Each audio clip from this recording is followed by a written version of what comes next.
Some of the guys were talking. They were like, how come you never fired your weapon in the office before? Good point.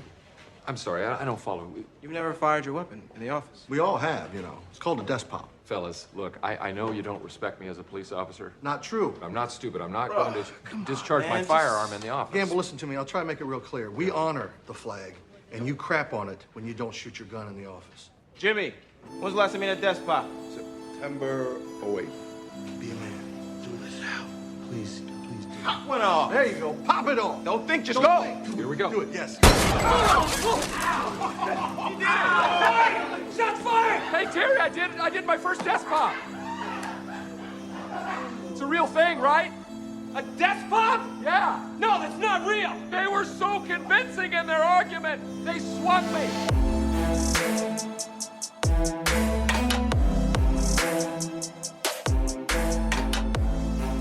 All right, everybody, welcome back to another week of Muskies on Tap. Thank you all for listening in on another week here. We got just the crew, just the old Mott crew on here tonight to chop it up and talk about the Wisconsin Musky Expo. We got a lot to bring to the table here, so we're just going to kind of go over all three of our recaps. We'll talk about baits and such, but before we dive any further, let's introduce the rest of the Mott crew. We got myself, Gus, Manty, and also Max here with me tonight. We're recording live from Minnesota. So, Max, how are you doing? I am doing fantastic. We are on the precipice of one of my favorite times of the year here. We are right on the brink of March Madness. We have the Masters coming up. We are getting rolling into the NHL, kind of thick of the season, heading into playoffs, NBA playoffs. And most importantly, we are a few short weeks away from Musky season. So a lot to look forward to over the next, I don't know, what do you think, 7-8 weeks here? Gus and I are recording together here in Minnesota as we are flying to Mexico tomorrow on a much needed little vacation to some warmer pastures. So glad to be here with you guys tonight. We have our other coveted member of the Muskies on Tap crew as well. Always good to see his face. Brian Eckel, how are we doing tonight?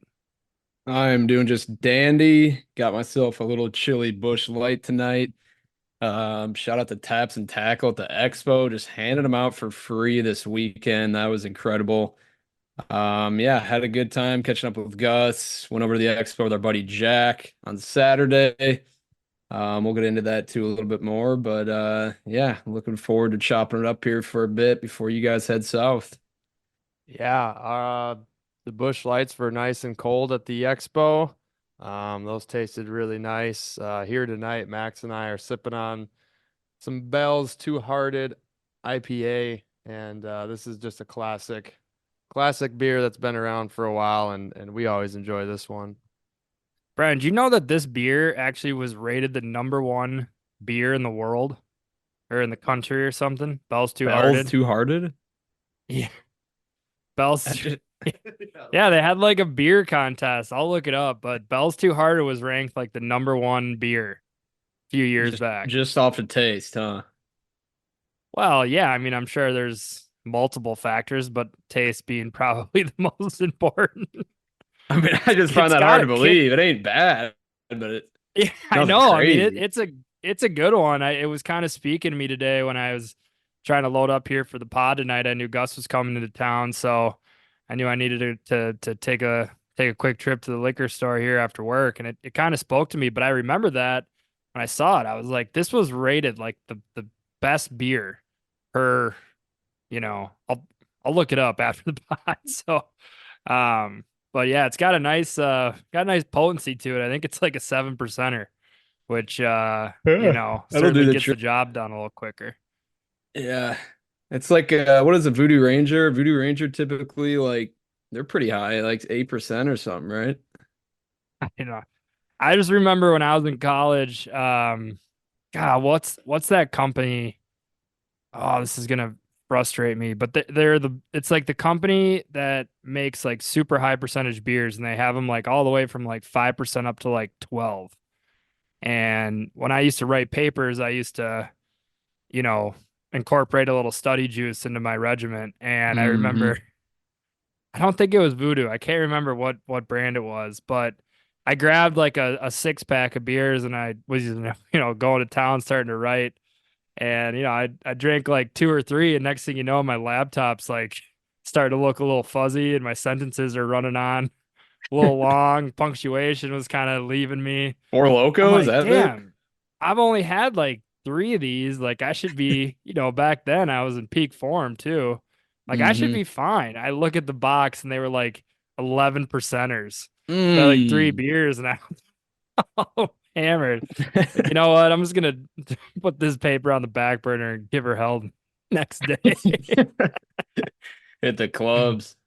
Just go to bed. Yeah, yeah.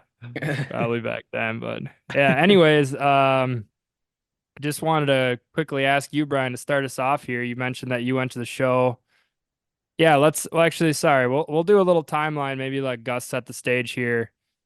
Yeah, to set the stage here, we'll maybe begin for actually the day before the expo. I visited good pal Clayton Speece at his house, and Nick Ambrose joined us, where we also indulged in a couple brews and tasty beverages, putting hooks and split rings on all of Nick's Hammer Customs baits the night before we had to leave. And believe it or not, that took a little bit. I think halfway through, Nick found out that he forgot half of the hooks. So I had to make a run to the shop real quick and bring some back while, Clayton and I were slaving away, you know, in the shop. But we had a good time there, and that's kind of how the weekend started. And then we all kind of drove our separate ways on Friday down to the expo, meeting up and helping set up shop for the Hunsey Tales booth, meeting up with Kyle and his friend Jamie, who helped out at the booth. Jamie's another Green Bay local who's been catching some big old fish, as well as that Titletown crew down there in Green Bay on Hunsey Tales and all that for a while now. And that was Kyle's first ever show along with Nick's. And overall, I'd say it was a great success. I think I think they enjoyed it. We had a lot of foot traffic in the booth, and I mean, right out of the get-go, the show was just it was like a zoo right away. I mean, there was a line. I don't know how many people long. I think JVR posted a story kind of walking down through that line, and it extended quite far into the expo center there in Rothschild, Wisconsin, and it was just like a mad dash. But I think that start on a Friday of any show, it's always the people that sit in line and go immediately to the booths that they want to get a bait that's gonna sell out, you know? So it's not as much like talking with people, and then once that kind of calms down is when people start slowly walking around and checking out all the booths, and that's kind of when I think Max, you arrived shortly or so, right around, what was it, 3:30 or 3:34 on Friday to come hang out. And yeah, during that we just met a lot of people, and man, it was kind of like a blur. Just so much happened in such a short amount of time. So then on Friday, when you got there, Max, what was the first thing that you did? Did you go right to a booth, or did you come right over to me? Because I can't remember if I was standing there or not. I was kind of all over the place all weekend. Yeah, I mean, we can kind of gloss over, I guess, my time there and Brian's time there. Brian, if you want to do a little talk a little shop here on what the bait hauls were that we got, we'll let Gus back clean up here because I think he definitely emptied his wallet a little bit more than I think you and I did this this last weekend. So we'll kind of go over, run down on the baits we got, why we got them. When I got there, I mean, the two main baits I really wanted, and the two people I wanted to say hi to and meet was one, Mike Conklin. I definitely wanted to get that pedigree glide bait that he makes. Sounds like it's been in rotation here for just only like 2 years. So, the few people that do have them, sounds like they've been catching a lot of fish on them. I'm very excited to put that in the rotation this year. I feel like glide baits is kind of something we've, shied away from. I feel like over the past few seasons for whatever reason. I think when we started fishing a lot of rubber, it just kind of it's almost hard, I feel like, to switch between throwing a big, mag dog and then really kind of gearing back and switching to a glide bait, on similar days. And I think it's probably been to our detriment. I mean, from what he was telling me, I mean, these and other people that have fished them is these are, kind of year round catchers. So, I'm excited to use this bait that I got from him. We posted it for our bait of the week. I got that black and kind of flowgy green one with the white head. Brian, you'll talk about the one you got, and Gus, you will talk about. But anyways, I mean, I'm going to be throwing that thing all the way from probably cave run up and through, turnover this year. So I'm excited about that. Mike was a great guy. It's nice to meet him. I know he had an awesome show. I think he sold out his entire booth. So Yeah, by that's got to be a Saturday. good feeling. Yeah. It was pretty funny. I mean, I know that like the one color I wanted, that black and flowage green, was the one color I really wanted, and I was shocked to see it still there at 4:30 when I arrived. It was one of the only colors left. So that worked out really well. And then obviously I wanted to get over and meet Brady Martz with Bam Bam Bait Co. He came all the way over from Pennsylvania, graced us with his presence. Unfortunately, I didn't get to party with him. I did get on the phone with him late Saturday night, and he was nice enough to give me a call. Kind of yell at me for a while. Seemed like there was a lot going on. So I caught a few words of what he was trying to say, but was definitely felt a little bit of FOMO missing out on that part of it.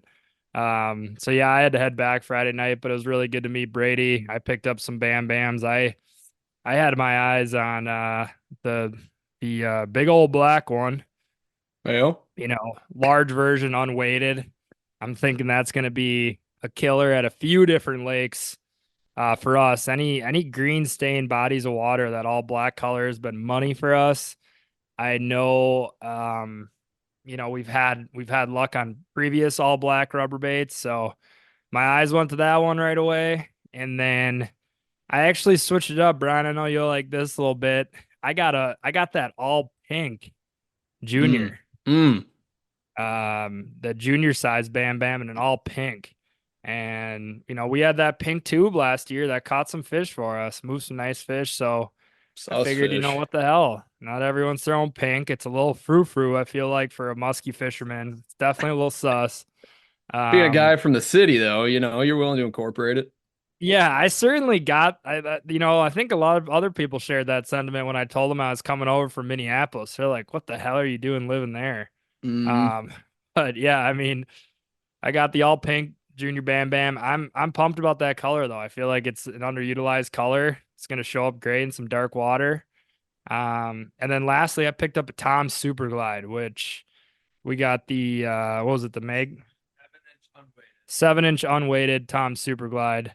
Got that in a sucker color, so I bent the knee to Gus there a little bit. Got something a little more natural. Good little shine to the belly, a little shine to the sides. A little orange in the bottom, yeah, but pretty standard natural color. I think I'm more excited about the action of it. It's a little bigger than the Conklin pedigree. So, maybe if there's a day when, the mag dogs are working and the regular bulldogs aren't, and it'd be a nice switch up with maybe a little bit bigger glide bait. But yeah, those are the three kind of baits I honed in on. Good to meet everybody that was selling those. Ran into a handful of other people as well. It's always good to see everybody. Unfortunately, like I said, wasn't able to spend more time. Had some obligations on Saturday that I had to attend to. So bounced out of Wausau Friday night, and that was all she wrote for me. And luckily enough, Brian, you kind of stepped in on my behalf Saturday with Jack. Got up nice and early at the crack of 10. I think you guys are out the door by 11 or 12. No, we got there by 12. 12:30. Anyways, what was your experience like? What'd you get? I'm always curious to see what you're looking at. Seems like you picked up a few different baits than the ones that we got. Yeah, I had to find a way to mix it up, obviously. Didn't want to try and get any, duplicate baits or duplicate colorways, but yeah, I got there around noon with Jack. We headed over to where Gus was at his booth. Chatted with Nick and Clayton, Kyle as well. Went over to Bam Bam's booth first, I think. Met Brady, great dude. And what's shocking, Max, is he was pretty picked over. There was maybe only a few of each color left. Some colors totally gone, but those pink ones, there was still a couple dozen. So I mean that yeah, you got an eye for it. Not everybody does. But Jack actually picked up one of his baits. I didn't want to grab one because I knew you guys had already loaded it up. But yeah, those were cool to see in person. That black and white, like matte paint color, that looked really tasty. And then yeah, I went over. I'm trying to think where we went after that. I know we just kind of walked zigzagged up and down the aisles. Went over to Taps and Tackle to grab a burr pretty early on.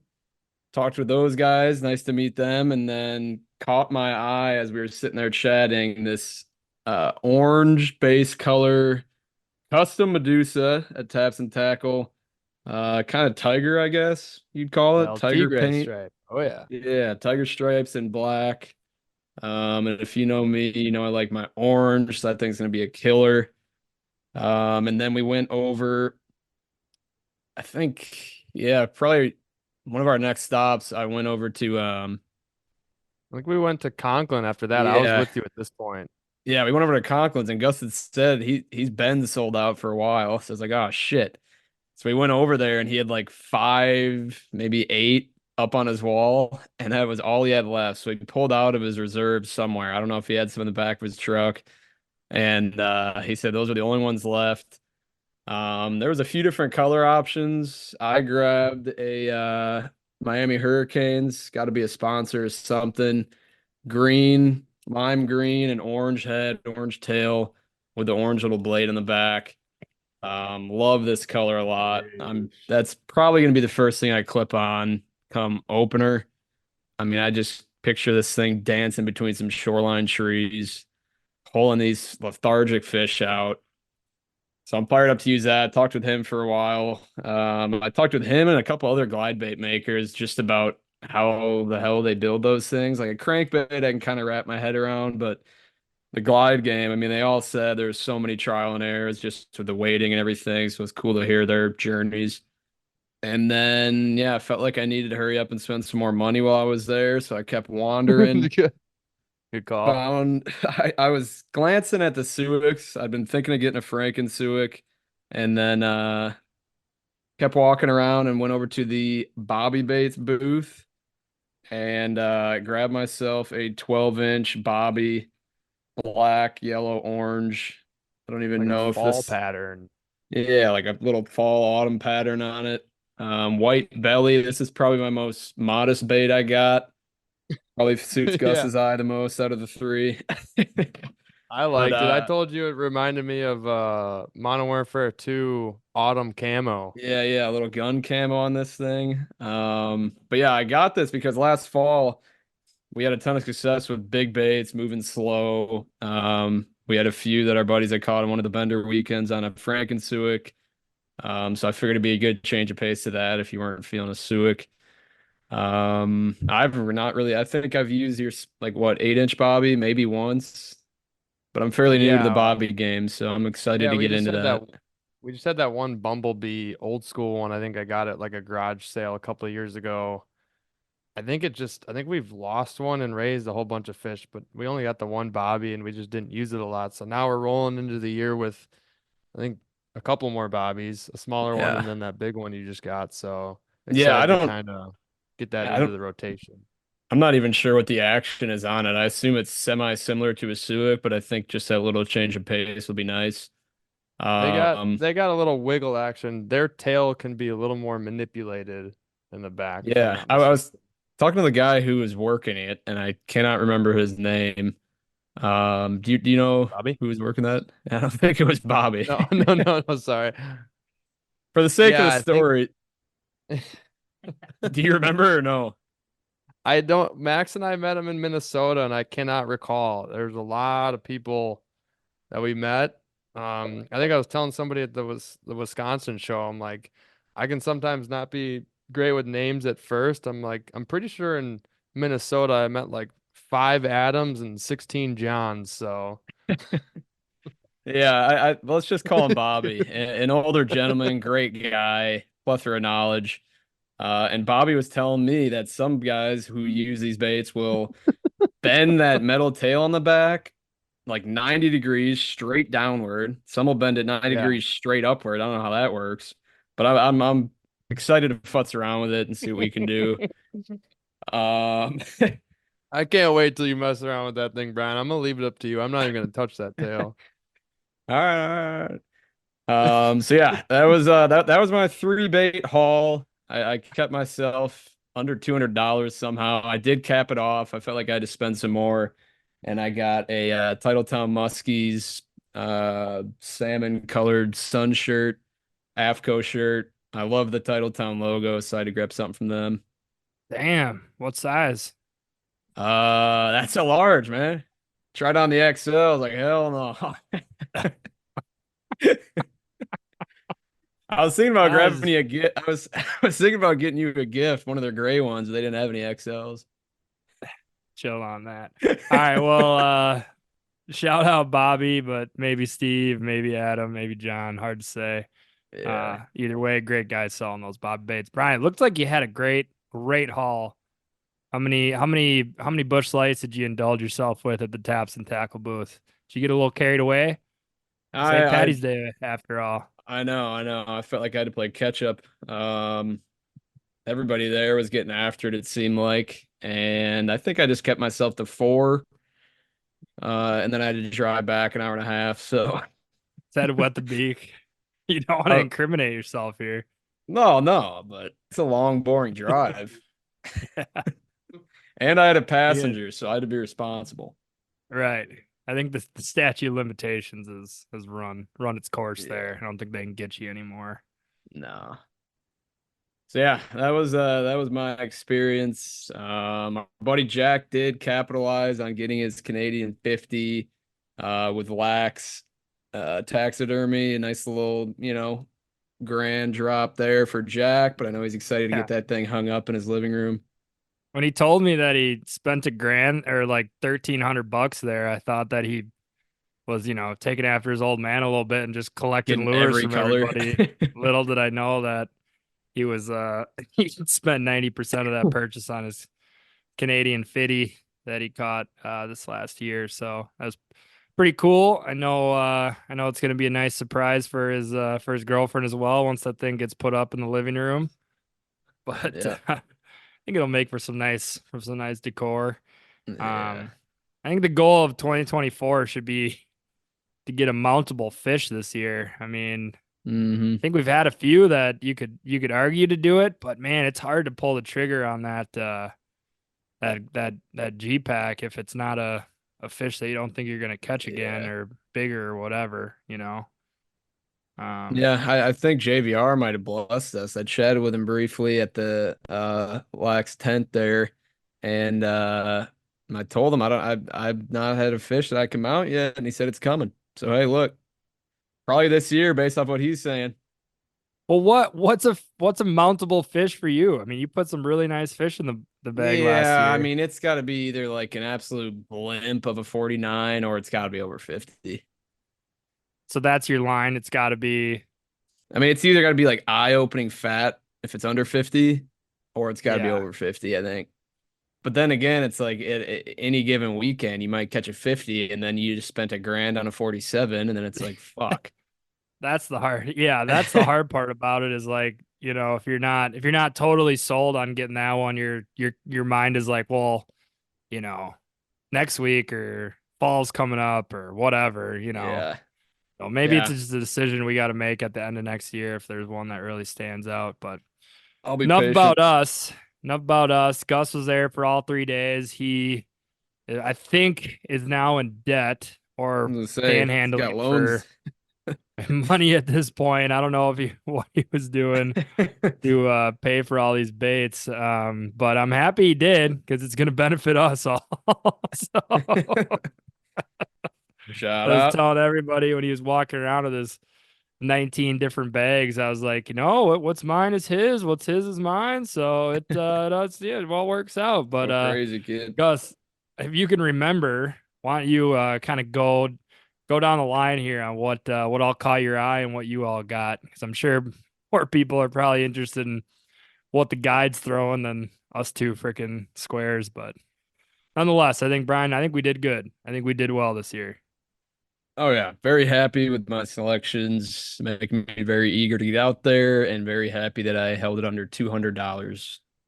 Yeah, I gotta admit, you guys had a great haul. After seeing what you guys got, very excited. Same thing what Max said. What's yours is mine. What's mine is yours. When it comes to fishing in the boat, the weekends and such when you guys are up. But I guess for my haul, let me just preface with I think there was a point on Friday night where I had zero in my backup envelope, zero in my wallet, and zero in my Venmo account. So if that tells you anything, Damn. what was going on with me, I had a couple IOUs, as they say in the biz, that IOUs, they're just as good as money right there. Good cold hard cash there. That one's a buck 40. You might want to hang on to that one. There's a couple just nice people that allowed me to just kind of pay when I could at some points. Um, I, you know, thank you for all that came over and supported the Mott crew and my terrible addiction and got some hats and some hoodies and my mistake of emptying my Venmo account before going to the show, which I should have just kept some in there. That would have saved my ass a few times. But with that, I think I'm trying to think what the first baits that I came across. We got some SRJs for this year. I did pick one up for a buddy. There's a good friend Mitch has been trying to get one for a really long time and gave a spot to get him one in advance because I know those go out really fast, especially at the Wausau show. That seems to be a up north classic. Let me think on, man, I got a lot. I might be going out of order here because it was all kind of a blur for the most part at that show, but I know I got a glitch pretty early because I had my eye on that Winnipeg walleye color. I know Max was talking about the color he got. He didn't mention what we got yet. And that one was just screaming my name. The gold, the green, a little bit of white, very natural. I know that's just a fish catching color in general for all the other baits that people have made that in. So that's what I met Mike for the first time. It was really nice to meet Mike Conklin, the maker of his glitches and pedigrees that have been fish catchers for a while. And as Max was saying a while back, not sure why we're not in the glider game. I mean, I gotta say, with the boat control that I usually present, I'm a pretty slow fisherman, and it's kind of weird that we just didn't really get into gliders because we probably could have picked spots apart a lot better and probably caught fish that we didn't know existed because gliders are just a totally different presentation than some of the other baits that we're running. So I wouldn't be surprised on this opener with Jack and us. We're just running 4 deep on Conklin lures pedigrees, ripping 2 off each side and just combing every single lake. Probably it could happen, if we get on a bite like that, but definitely paid a visit to Mr. Brady Martz over there, Bam Bam. Great to finally meet him in person. Just a great guy. Tremendous beard, I gotta say, as a beard man myself. Fabulous. It was a great beard. He had a really cool shop. I mean, I saw the pics from his other shows, but like that display that he has with the light over the Bam Bam on the kind of like that wood sign, I gotta admit, looked pretty clean. It looked really, really good the way he had his baits. So I cleaned them out pretty good. Trying to think what I got. I know I got a junior glowfin, the white chartreuse glowfin, the junior herd color, a large size turd color, his sucker, like the white, gold, black, all natural one. And then I couldn't pass up on the black and flowage green, um, just for an all around, big moving bait. I got the big size in that to run on flowages and dark stained water. I think that one will be pretty darn deadly. A couple of his at what are they? The little weight kits as well, because I know we like to tinker with baits and weights, because sometimes we fish over weeds with 2 feet of clearance, and then sometimes we go fish deep sandgrass or super steep edges where we're at. So gotta always be prepared with versatility, and that's what I like about the Bam Bam Bowfin. And I know we mentioned that in the podcast with him. We were chatting about the versatility of his bait with the extra weights. You guys want to help me remind me of what else? Hold on, I'm gonna get a picture up of all the baits. It did get a little ridiculous. I was going to town. I'm gonna be selling a lot of some older baits that I don't use quite as much. Oh, I didn't have to move far for this one. Picked up a whole bunch of bangers from Hunty Tales. I got a couple different sizes because I only had the smaller 7/8 from last year, so I picked up an 8/9 just because 8/9 and 8/9 offset Colorados have been pretty good. Like just the offset blades in general over the years have been catching a lot of fish. Man, I did end up getting my first baker at Taps and Tackle. That was my Taps and Tackle purchase. I've been eyeing up one of those for a while. I was maybe gonna potentially have somebody out east pick me one up, but I just couldn't, nail down the baker those are the more trolling crankbaits. That's kind of mainly what he presents them as. I mean, I'm sure they can all be casted no problem, but I got a it's kind of like a white with orange belly and some black stripes. So it's kind of like a criminal, kind of like that. Think, yeah, jointed, 7.5 inch. So should be right up the alley of a nice perch swimming through the water. I'm really looking forward to throw that one. I did pick up some of Nick's Hammer Customs. I got his hammer jerk, as he called it. Just a overall great name he has on his dive and rise bait. So we'll be jerking that one around over some weeds. And I got a jackhammer as well to be trolling. Got one with a BB in it because I know he makes some that are silent and some with some rattles or the BB in there to make some extra noise. And also paid another visit to Tom's Custom Baits myself on Saturday.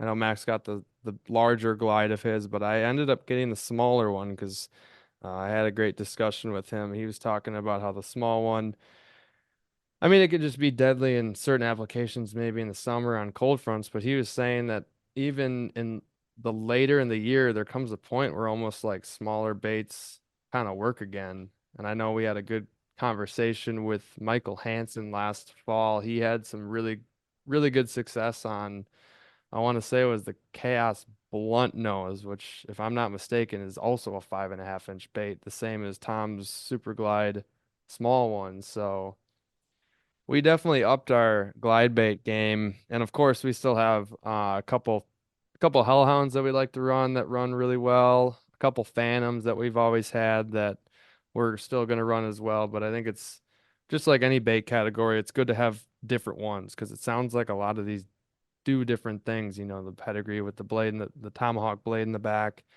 Tom Super Glide unweighted falls super slow, and then some of the phantoms are kind of medium, and Hellhound kind of medium down, and just the way they glide. So, but a lot to learn in that category for us.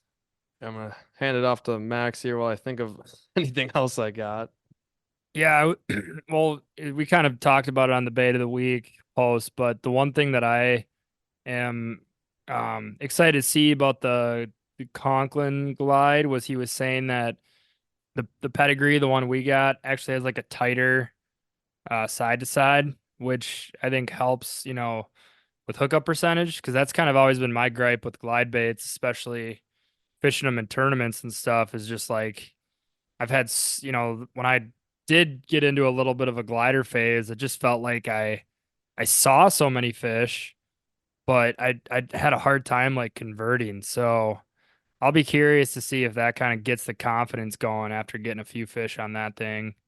But yeah, just kind of a side note on that.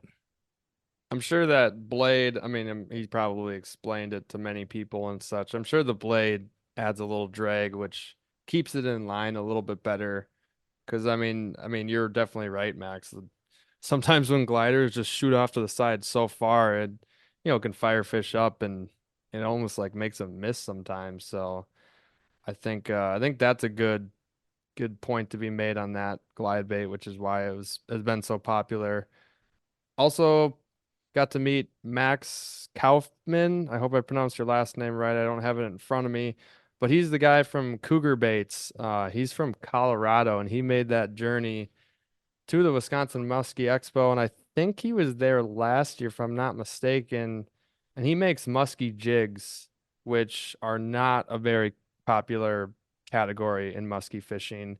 And Rich Reinert's talked about him before in previous discussions and seminars. And I think that'll be just like a really good cast back. I got the lighter weight jigs just to kind of utilize more in shallower water.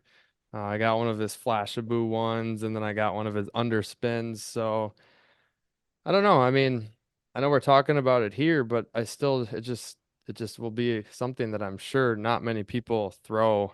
And but yet then again, you talk to a lot of great sticks out there. Like Greg Thomas. I know he's definitely talked about them, a couple of the river guys too, and all in the States here, and they definitely utilize jigs as like just solid, tough conditions, cast back fish to convert.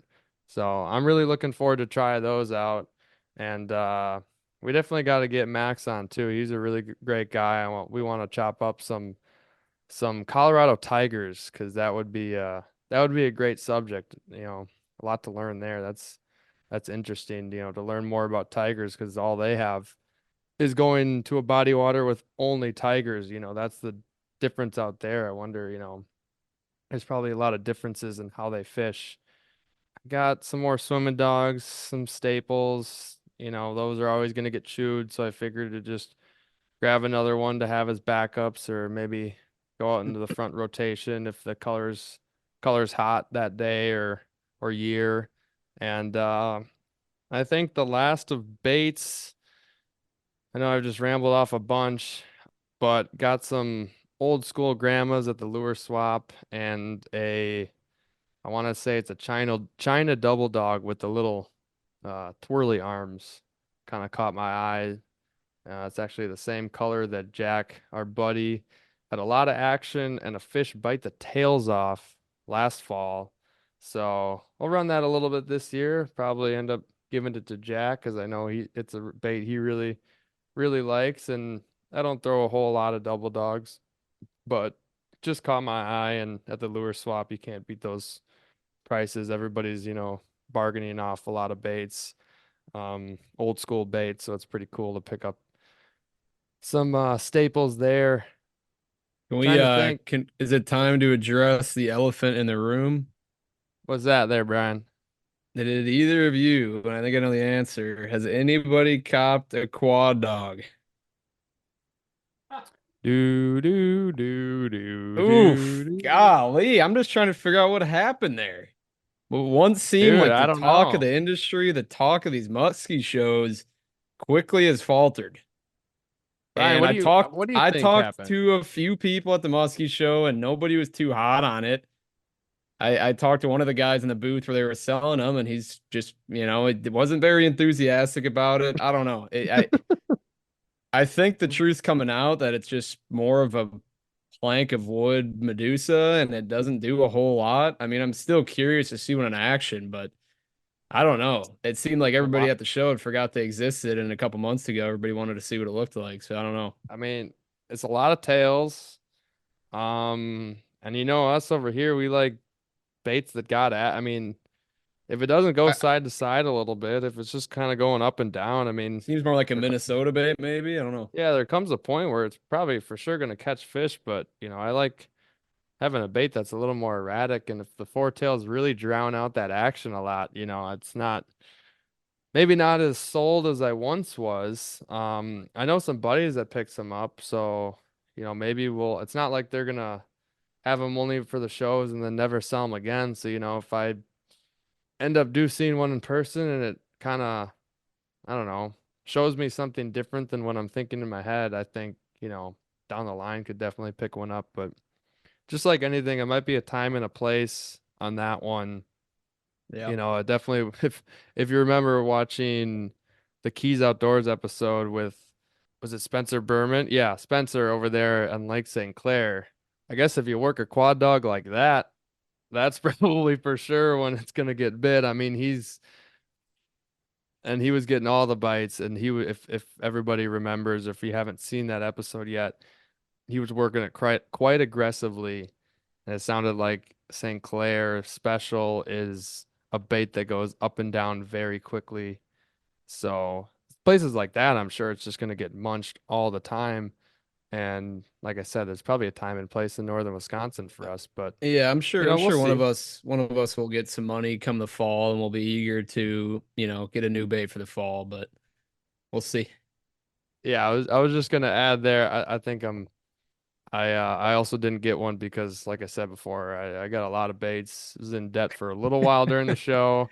It just didn't Um, happen to be at the I, top of your I list. I get it. there was definitely some more baits I could have gotten, and then I just put a cap on myself. I finally had some self-control at some point. I finally just plopped, because also the problem was every time I went to go seek out a bait, all of a sudden I was gone from the booth 30, 45 minutes plus, chatting with other people, running into some other people, and then I'd go back, and Kyle or Nick at the booth were like, dang it, dude, there was somebody looking for you, wanting to meet me. And I was like, oh shoot, I'm sorry, I just got caught up. And that was also the problem with going around too much and grabbing baits during the show. Brian, I'm kind of glad you brought that up though, because like I think we probably get a little bit maybe over the top like optimistic on every single thing we see and get. So I think like we got to be honest on here, and if there's like baits that don't float our boat, or like we haven't had success on, like, or we don't like the looks of, I think it's all right that we chat about it. I mean, Musky Innovations has made like a million amazing products, but yeah, I was going to get one, and then I saw it at the Minnesota show, and like Gus was saying, like we're not made of money, so it's like you got a few different options to grab, and like when I picked up the quad dog, I mean, it was cool, but like I didn't look at it as like something that was crazy different. And again, I'm willing to be proven wrong seeing one in action or seeing one in the water.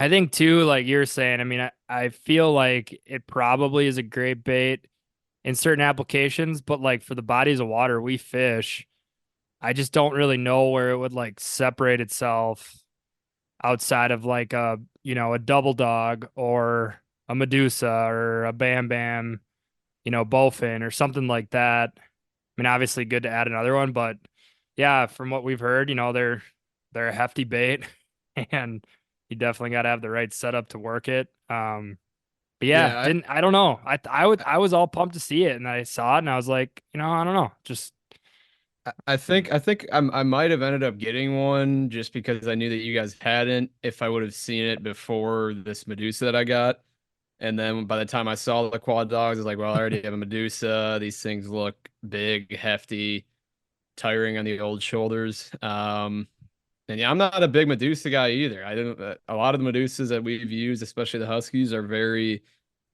bringing yeah, in a 2x4. They don't do a whole lot, and I would much that's my rather beef with. use. I agree. Yeah, That's my beef with Husky Medusas is like, yeah, I mean, I know the guys from like today's angler. I know Michael Hansen is like crushed on them. I think that just goes to show like to each their own in that capacity. But we really haven't done much on Husky Medusas. I mean, we've been able to, No. yeah, we've been able to move fish on them, but like to actually get that strike. And I don't know if it's just because of where we fish, but it's like if the Husky Medusa ain't doing it, I don't know why an extra tail would No, be the. I'd much rather throw a mag dog that can kind of bounce left and right. I'm hoping.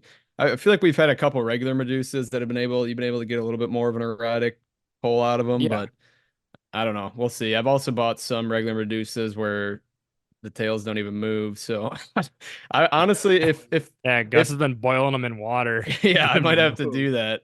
I was hoping maybe they will in the future, but that quad dog, if you like cut those tails in half the long way and just made them like longer, skinnier threads, it'd be a lot more appealing instead of so much pull on the tails where it just comes in like a brick. But I don't know. Maybe that's prototype number 2.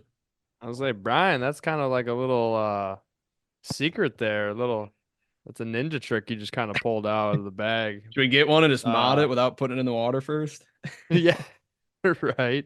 No, I mean, if anybody else is listening and their quad dog is pulling like an MF, cut those tails the long way. Like Brian, give us a message if that's the way to do it.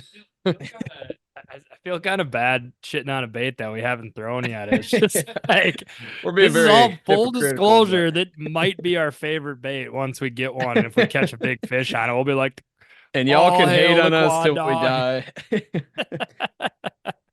We'll be out here just slurping that thing. But for now, I Yeah. mean, I don't know. I was real happy with our bait haul though. I think we upgraded in some areas we needed to. We diversified a little bit more.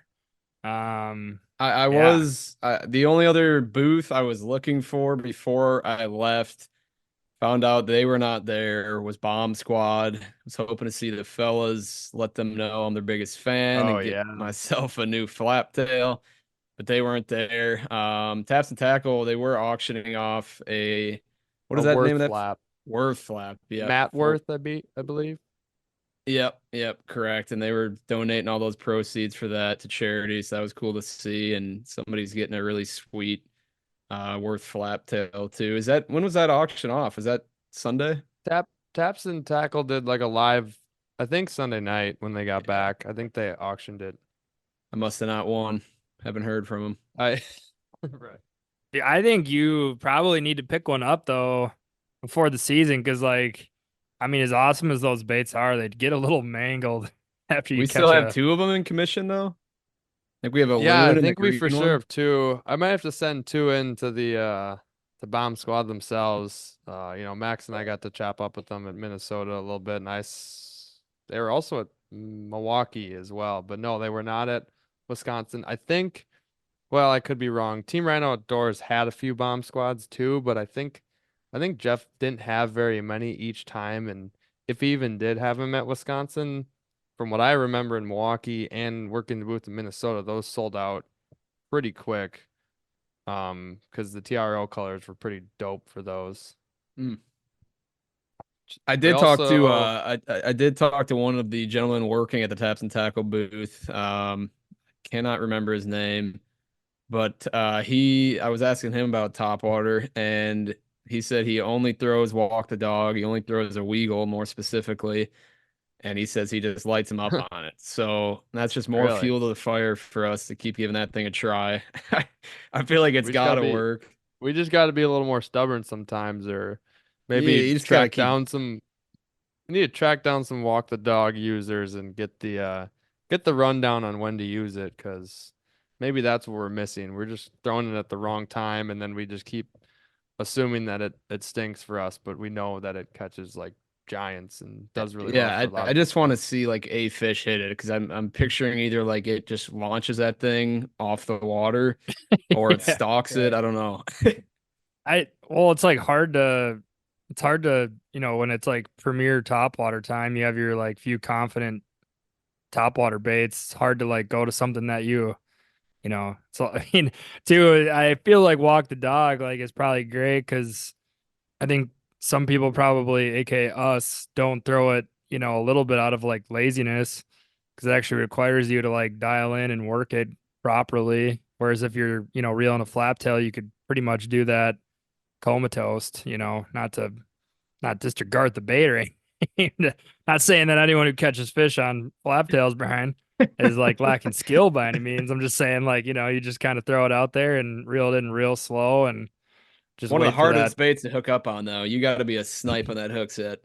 Yeah, not when they can, yeah, eat the entire bait. And that's why I think, I mean, if there's any good like endorsement of those those bomb squad flap tails is that they get so mangled because the fish freaking inhale them. Well, yeah, I think that's the slow retrieve part. Like you give them all day to hunt it, and then when they actually go to eat it, the bait's not going to leave their mouth, unlike a glide bait or a weagle potentially. So, yeah, I think like you said, the problem is when it's summer sunset when one of us typically throws on a top water. I struggle to look at a flap tail and a weagle side by side and grab the weagle when the flap tail's done so well. So we'll see. Maybe I'll just put a gun to my head this summer and use the weagle for a few hours longer than usual. Yeah, I think we just got to give it some more runtime or something there. I think too, like we should also, I feel like the walk the dog might be better too. Like you don't have to throw it in low light conditions just because it does have more action. So like to break it out, just on a normal, like if we're fishing some shallow weeds and three of us are throwing, to not be afraid to just work that in, whether it's 1, 2, Yeah, 3 o'clock in the afternoon. I You know what I agree. mean? Like, It sits 3 inches higher in the water column than some glide baits, so I think it's right, definitely yeah, like you're burning a bucktail in barely subsurface. I don't think it's yeah, crazy to think that fish is going to move another half inch. And I not always eat it. say that, dude, like with top water, I mean, everyone throws them at these ideal times and they catch fish. And it's like, well, you wait until the absolute opportune time to throw them. And then you catch a fish. You're like, oh, of course, it's top water time. But, we rarely throw them outside of windows or outside of I've weather. tried. We We got a a couple little hecklers in the bit. boat, though. We got a couple hecklers. Yeah, that's true. It is true. But I don't know. Yeah, I mean, it's not like, mice and small muskrats, ducks only swim through the water at nighttime or low light. So I agree there too. Get out the top middle of the day. We got to stop being scared of that. There's a lot of things that we got to try. It's all trial and error and week by week and day by day.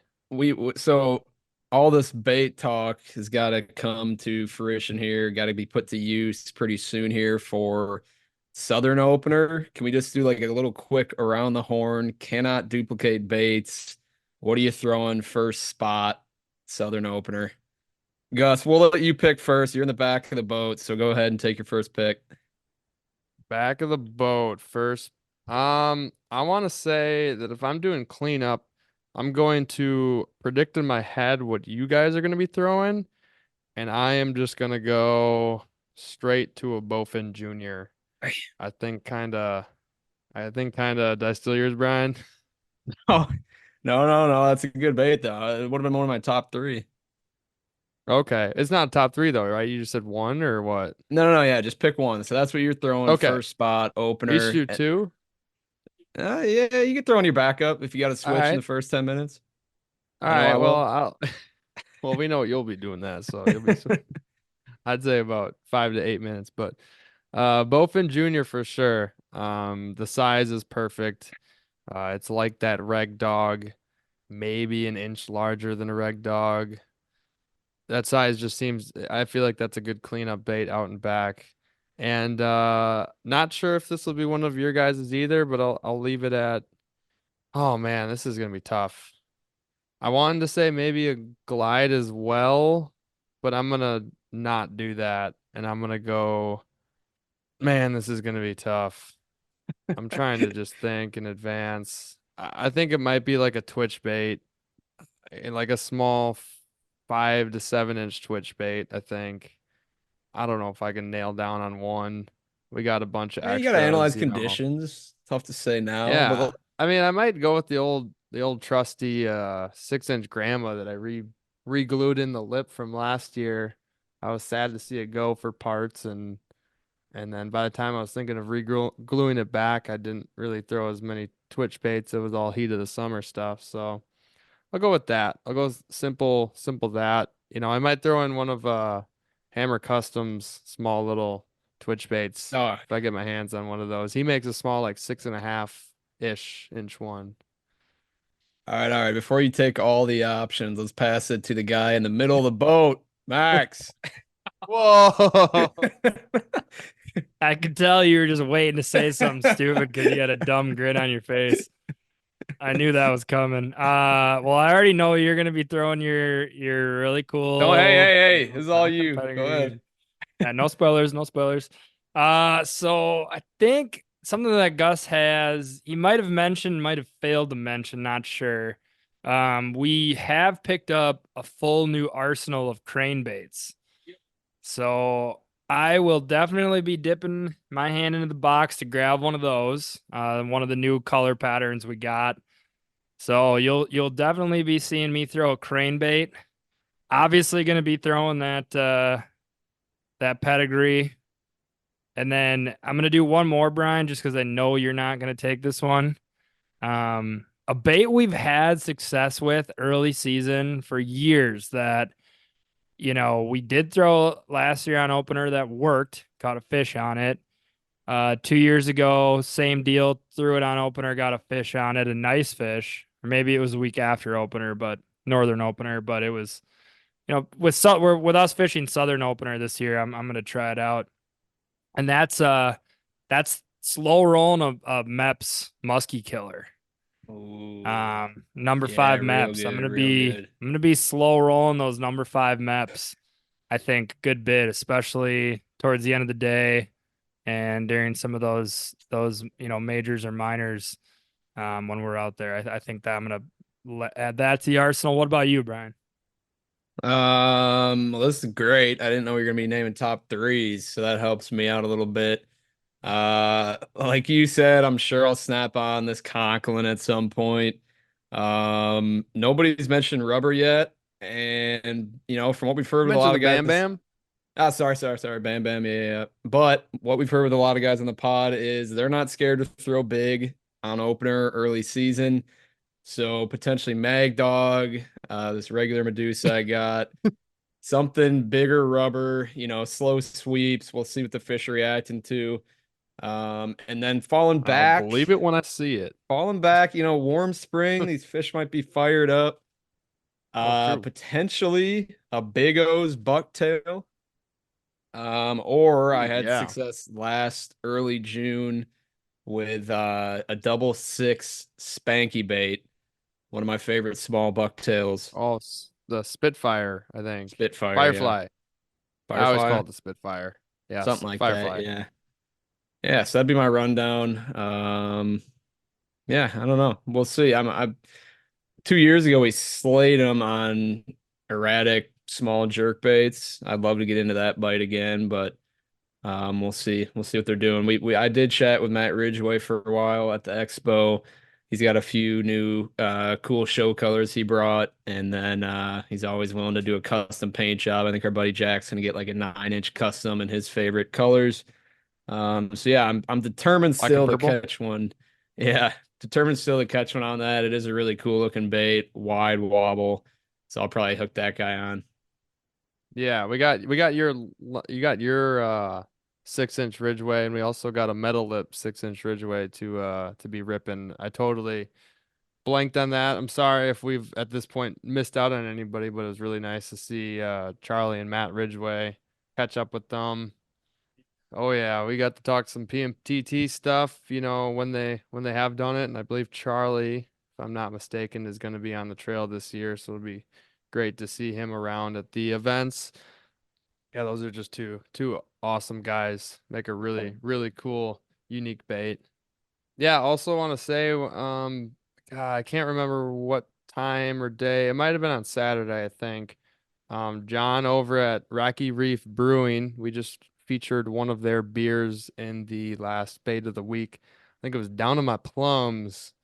kettle sour ale. I've not been able to indulge in that yet as traveling again, like Max mentioned early in the podcast, but I can't wait to have one of those. What a great name. As y'all know, the old saying from, if I'm not mistaken, East isn't that Eastbound Down, Will Ferrell quote, down in my plums. So I'm sure it's gonna be as tasty as good as that name is. So, and I'm a huge fan of sour beers. So let the boy watch. Yeah, if you remember from one of the recent intros that we had of a pretty legendary is it a quote or is it like from Yeah. No, it's a quad. It's no, it's like a. Well, yeah, there's like a spoof that Will Ferrell does, but a lot of that like makes the episode. Freaking show is hilarious. I don't know. Have you seen Eastbound and Down, Brian? I don't think so, but you showed me that clip. We had a guy we were chatting with at the expo. I forget his name, Gus. I don't know if you can pull that name out of your dome, but he brought up that intro specifically, and he goes, "Let the boy watch." My my son Gabriel walks into the room. Yeah, Gabriel. was that KV maybe? I think it Kevin? was. Yeah. We were Yeah. dying laughing. Yeah, shout out KV. Got to Shout chop it up out. with him, finally meet him in person. Speaking of that, did you guys meet anyone else, any other listeners at the show that came up? I mean, I know Brian, you're probably a local celebrity now. Everybody that I talked to about the pod wanted to know where you were at. They were bummed you weren't there on Friday. So I'm sure you got mauled on your way in there. I'm glad you made it out one piece. Yeah, Channel 11 News met me at the door. I was like, "What the hell's going on here?" But no, I didn't run into too many familiar faces. I had a couple people that I met who said they listened to us a lot, and it was cool to hear for sure. Yeah, I mean, it was like almost, overwhelming in a good way with the amount of love we were getting on the podcast and people coming up and saying hey and a lot of new faces and it was a lot going on and I really definitely apologize if I'm, forgetting people and stuff, but thank you all for coming and saying hey and introducing yourselves.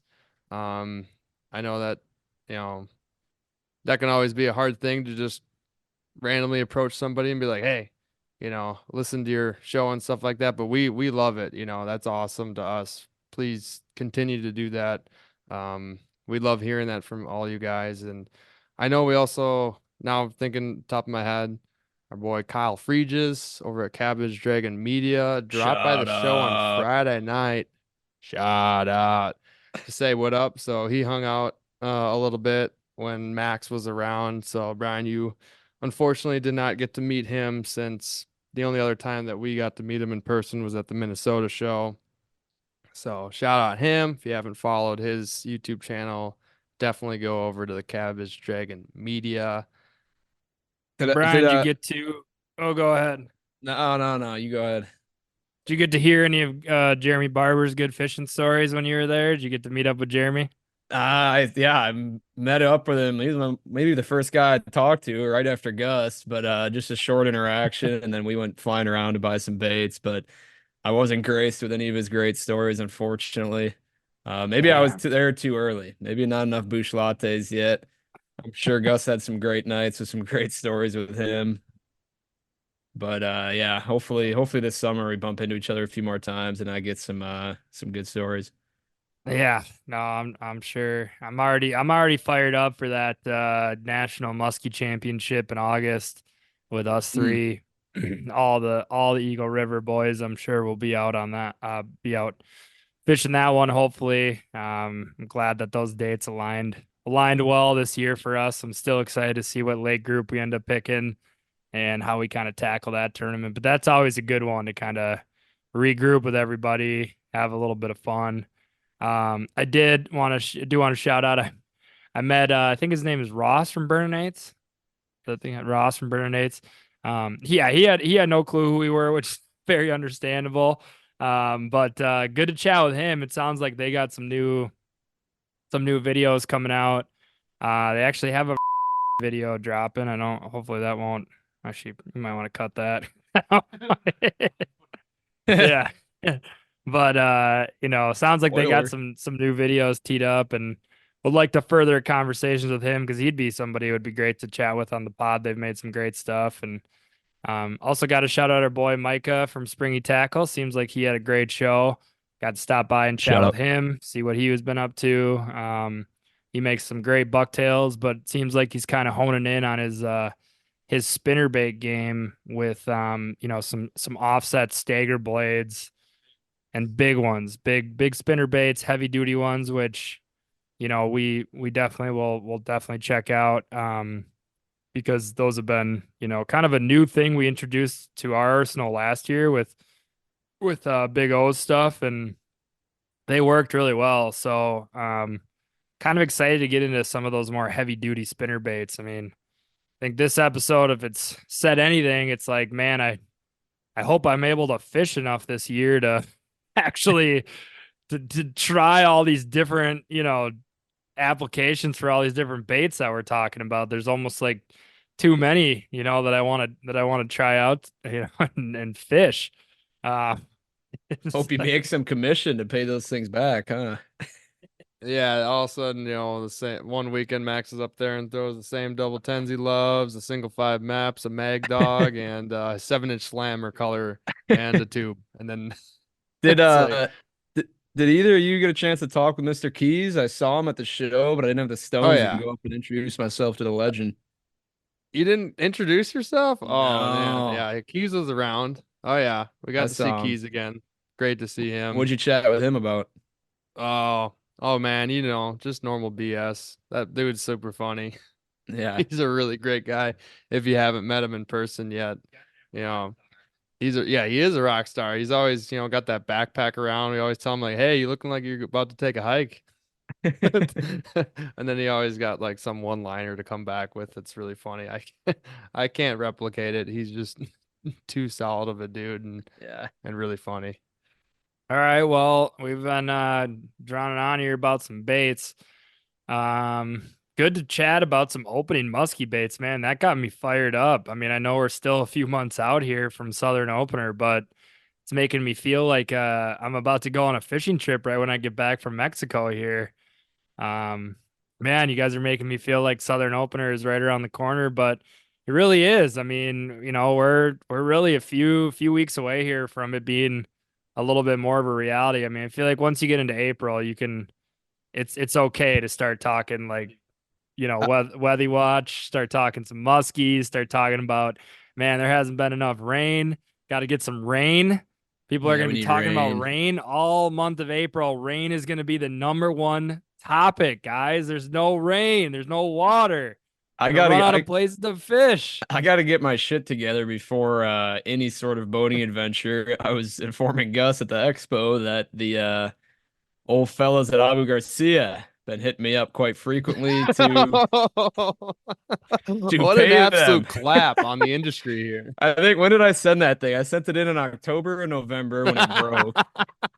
I used it for a year, was assuming they'd be like, this is supposed to be a good product, we'll cover the repair. And they've been hitting me up for $50 and then they'll send it back my way. And I'm just being stubborn, making them hold it on their inventory. Yeah. And I think the time's coming where I gotta just pay them and get it back. That's crazy because we got those old round reels that's been serviced once and we've had them for like 12 plus years and they're I know. bulletproof.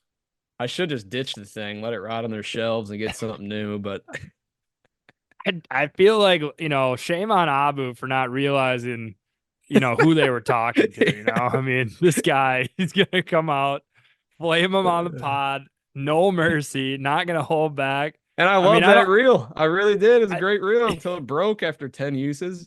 I'm just going to say, I haven't seen you throw that thing. Well, apparently it hasn't been usable. No. Don't you remember when it broke? The whole metal harness part that Oh. sits in the rod. Yeah. It snapped just from me ripping rub.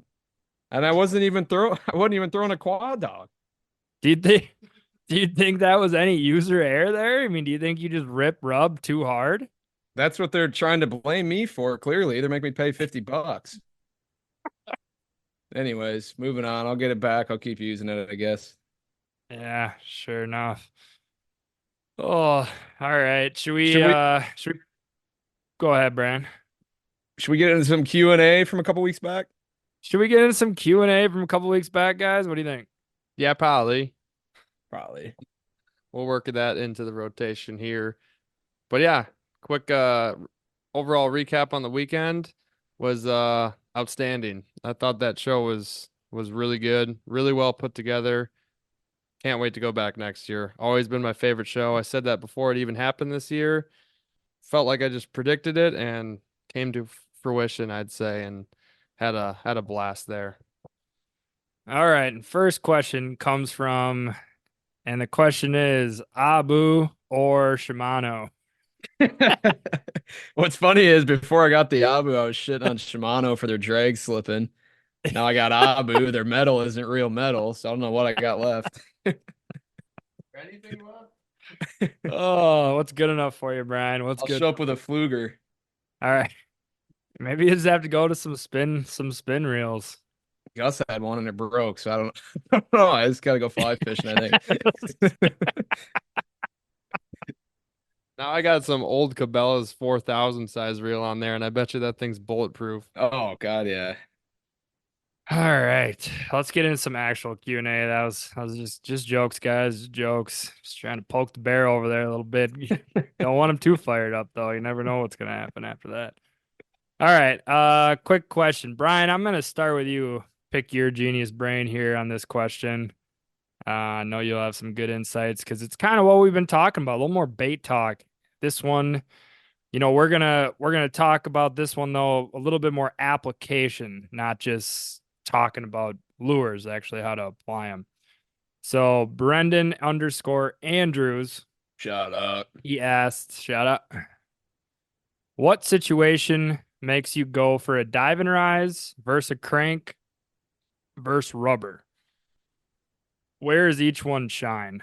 So when are you pulling dive and rise, when are you pulling a crank, and when are you pulling rubber? And when do you think each one shines?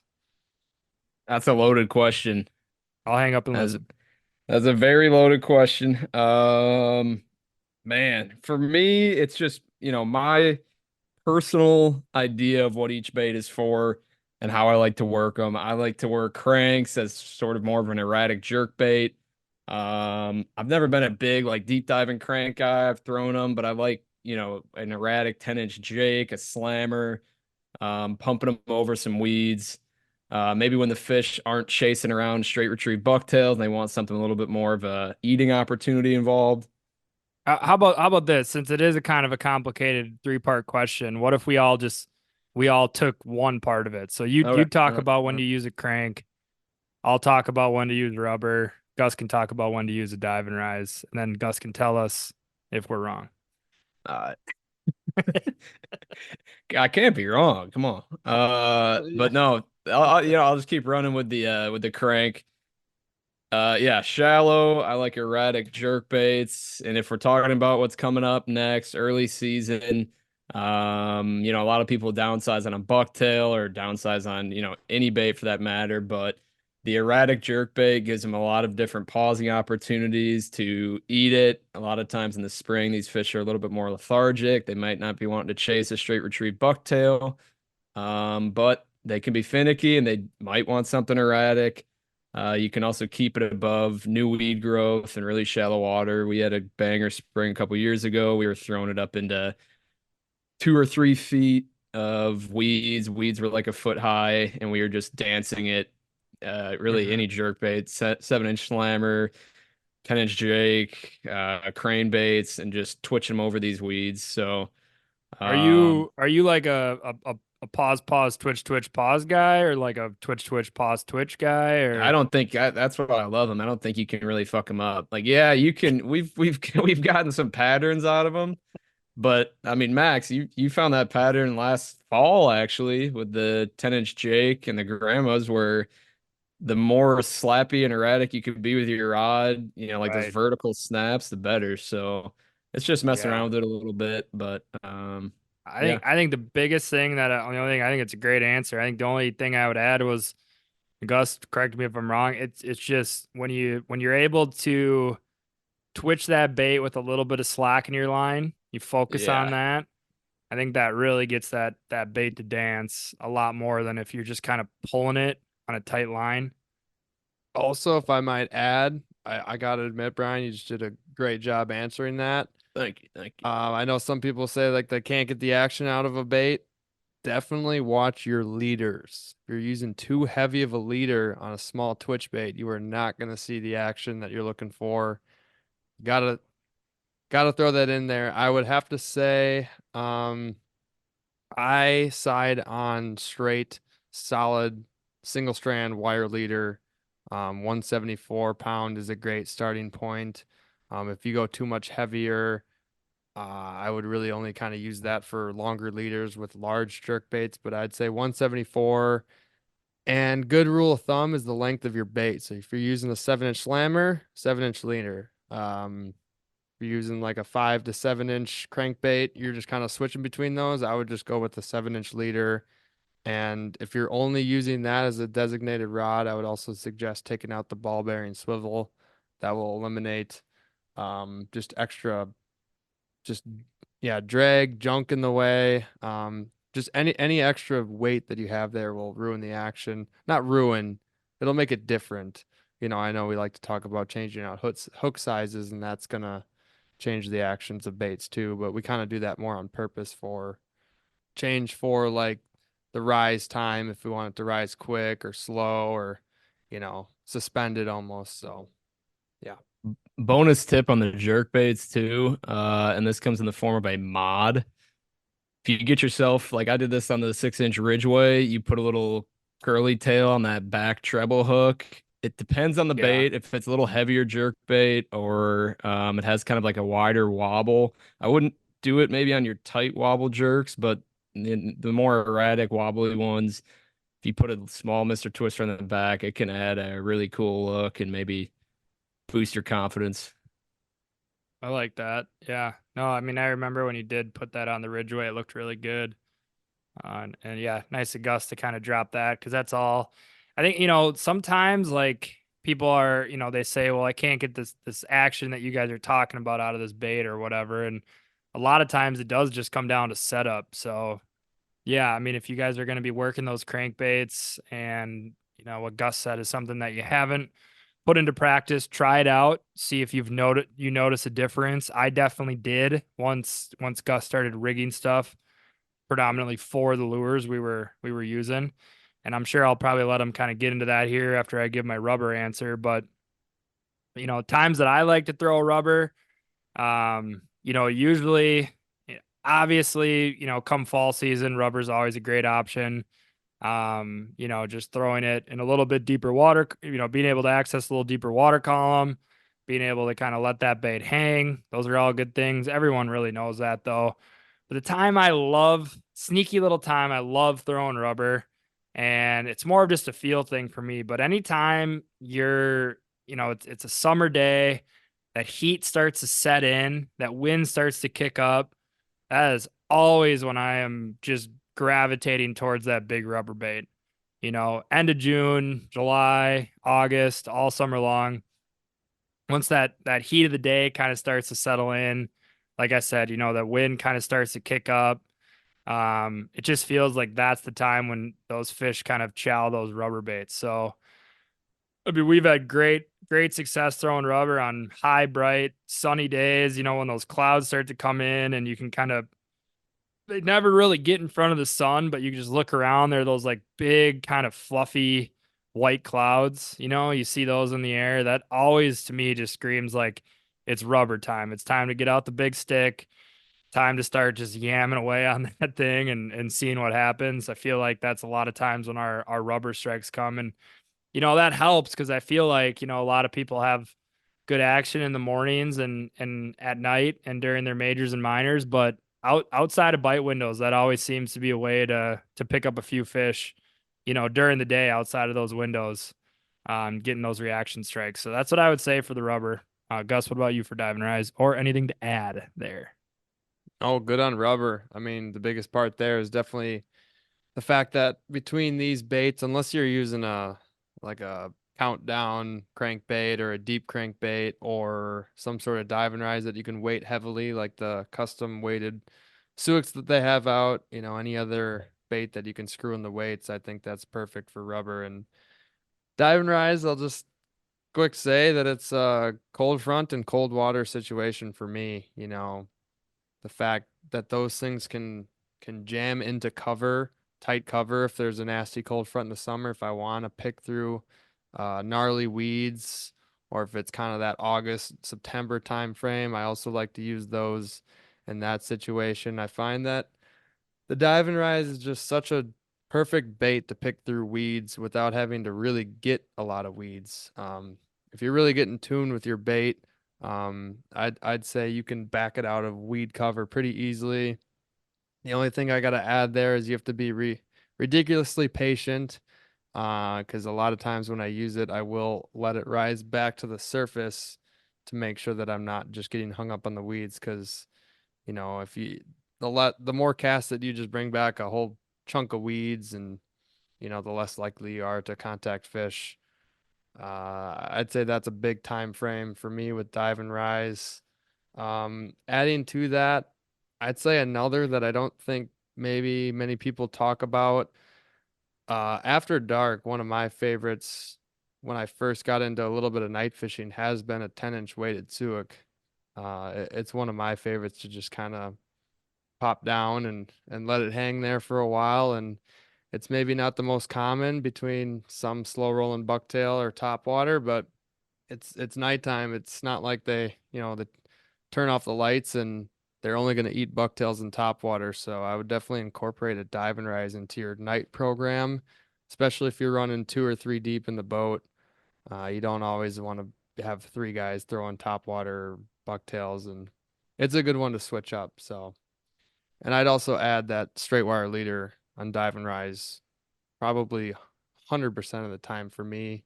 I have every time I've thrown it on a rod with a flexible leader, whether it be fluoro or flexible wire, it just gets hung up way too often, even like during the retrieve. So I would highly recommend a straight wire leader for that.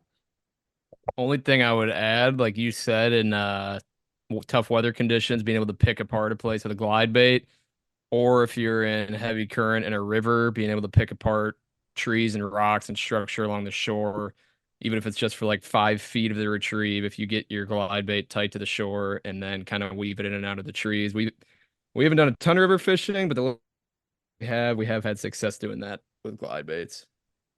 Bring up another question here from our boy Charlie Scott. Shout out the man. He asked, craziest boat ramp story or encounter with another fisherman or boater. That's pretty easy.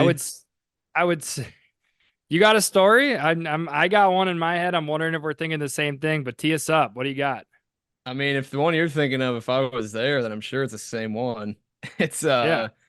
it was, man, I want to say around opener a couple years ago. We were at a lake for the first time. It's kind of out of cell service. So we had gotten up there, I don't know, not too early in the morning, I want to say. I don't know, whatever it was, 8 a.m. And there was one other guy there who had just launched right in front of us. Man, I'm trying to remember the chain of events. Well, Did so we launch before him? no, we didn't launch. So I guess where we were launched, there's some current in the area. And we wanted to just kind of confirm that where we were going was like fishable, right? And so we went up to the top of the hill to get some service to kind of let some people that we were with know that we were going to be there for the day, because most of the, body of water is out of service. So we just wanted to send a quick text, let them know, hey, we're all good here, whatever. So we had talked to the guy at the boat ramp for a while, like you said, it was our first time there. So we were asking him, hey, and all the standard bullshit questions, you ever fish here? What, and all that stuff. And kind of built a little rapport with the guy, and then, he goes down to launch his boat, and we go up to the top of the hill, which is a few different turns away. So we kind of disappeared, and we go and send the text to the people we were with, let them know we were going to be there for the day. And, I think we were kind of just shooting the shit up there for a few minutes, kind of drawing up a game plan for the day. We took a little bit of time, and then we go back down to the ramp, and homie was like flagging us down. He's running up to our car like, hey, you got to help me. You got to help me. And I can let you take it over from there. I just, Yeah, he flagged us down, and I think we quickly realized what the problem was. There was no boat on his trailer, and there was no boat anywhere near the boat launch. And as we rounded the Yeah. corner, we It blew saw away. it about 80 yards across the water there where the current was flushing through. And it was, I mean, thankfully caught up in some trees along the shore. Otherwise, Yeah. I It mean, would've who kept knows how going. far that thing would have gone. Yeah, then we launched real quick and helped him out. Yeah, we drove him over there, dropped him off, kind of towed him out from the tree, and off he went. But yeah, I mean that really ended about as well as it could have for him and us, I guess. Otherwise, I mean, that the funny thing was is when we got back down to the bow ramp, he was like, "Holy shit, I'm so happy you guys came back. Like I thought you guys just left." Because we didn't yeah, tell him like, "Yeah, no, we got to go up and send a text." Like obviously, that didn't come up in conversation. So like from his point of view, he's out here at no service. He said he was up north by himself. So yeah, who he was knows who he would freaking have out. like called, his boat's like about to be washed away down this like channel area. And, luckily if we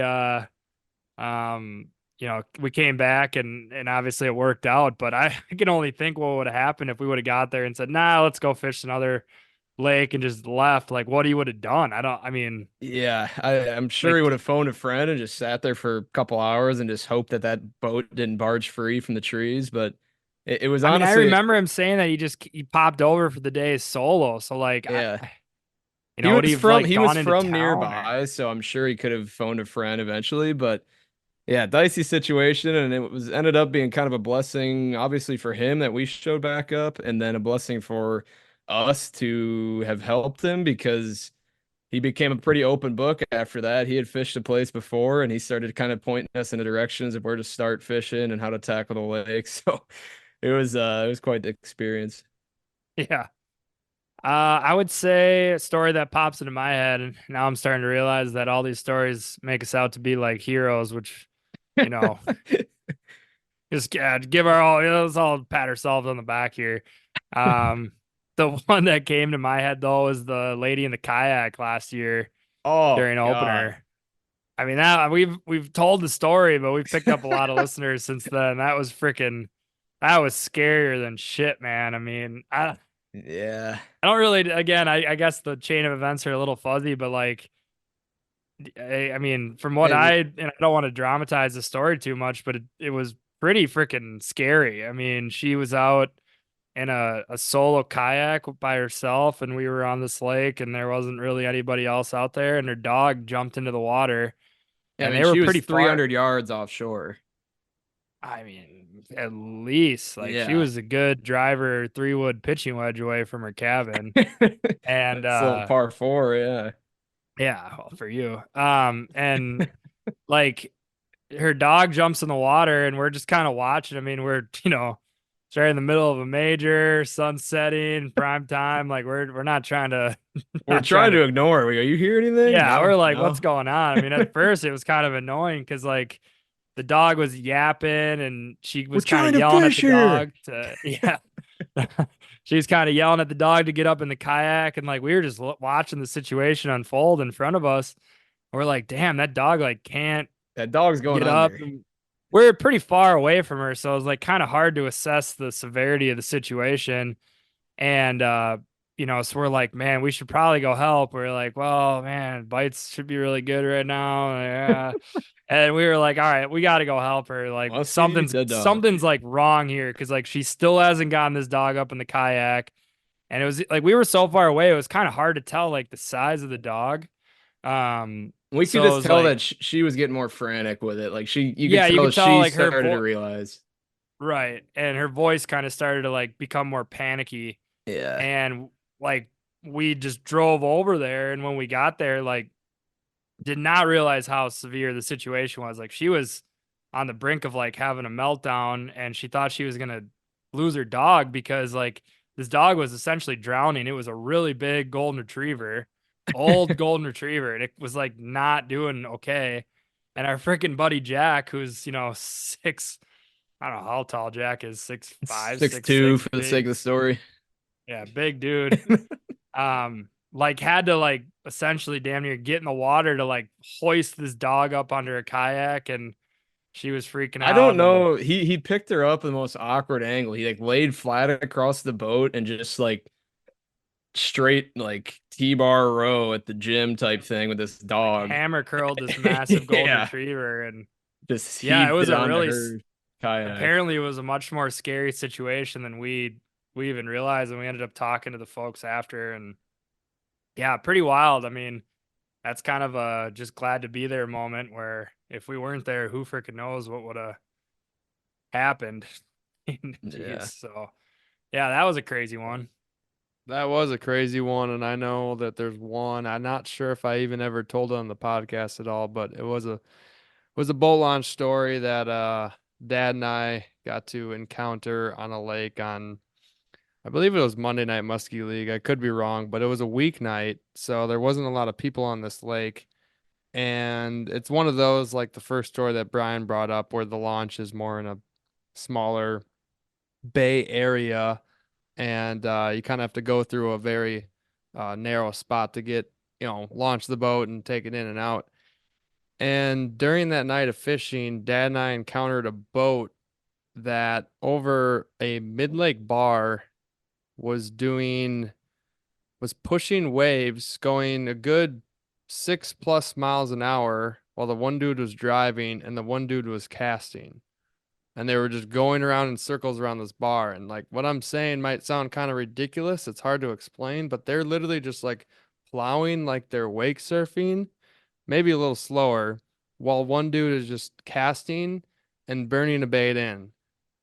And I looked at Dad and I'm like, these guys got to be wound up on God knows what on this earth can give you and put in your body to make you do that. And we knew that something was wrong, and we couldn't tell how old these people were. It was two gentlemen out in the boat, and I can't remember what kind of boat. It didn't seem like a fishing boat, maybe like a half fishing boat. And later in the night when we took out, they kind of went to a different part of the lake, so we didn't really see them again. And when we took out to the boat launch, they were sitting right on the part to get into the boat landing area where you have to like it necks down. It like you can't, it's a very small area to get into.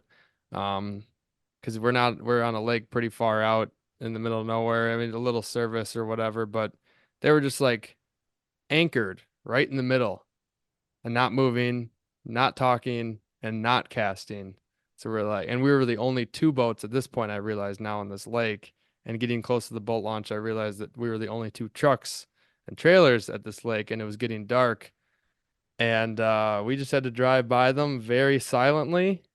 And all they did is just stare us down. Turned out it was like two younger dudes that were, I don't know, at youngest late teens, at oldest early to mid 20s, maybe. I'd say probably early 20s or whatever. And it just was weird. And it was very awkward. And as soon as I docked, I've never put the trailer back into the lake as fast as possible, keeping my eye on that boat, making sure it didn't move towards the landing, and we Thought you were just took about to out. get jumped. I don't think we really put much away, and we put some other stuff away as we got further away from that landing, because that was the weirdest encounter I ever had. We thought we were gonna get jumped by some people, and that was a little scary, Did not like that one bit. Yeah, I mean, I feel like we've had some good encounters out on the water too. I mean, nothing like too nuts. I mean, I know Gus, you saved a drunk guy a few years back. That was a long time ago. That what happened? He stalled his jet ski or something. Oh yeah, yeah.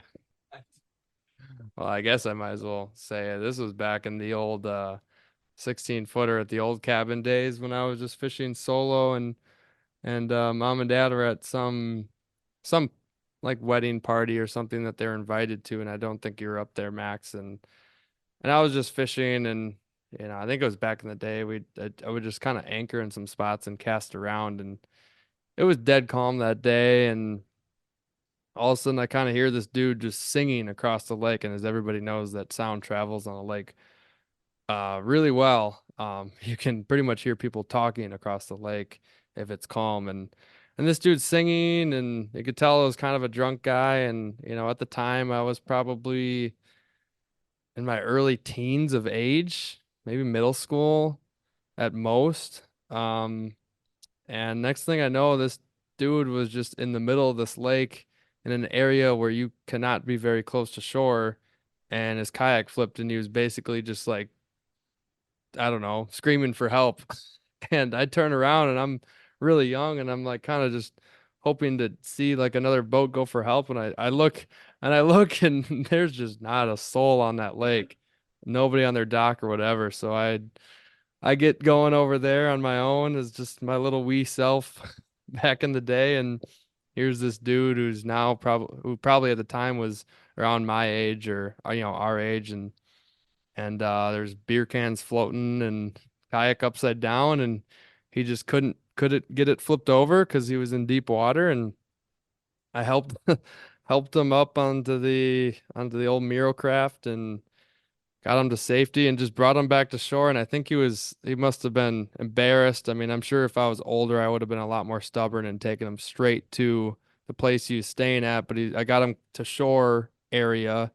He didn't say exactly where he lived. He just said in a certain direction, and he got back in his kayak and left. And I was like, all right, I guess that sounds good. And turns out, the way the funniest part of this story is that actually this dude was staying with a family at a cabin where our parents were very good friends with them.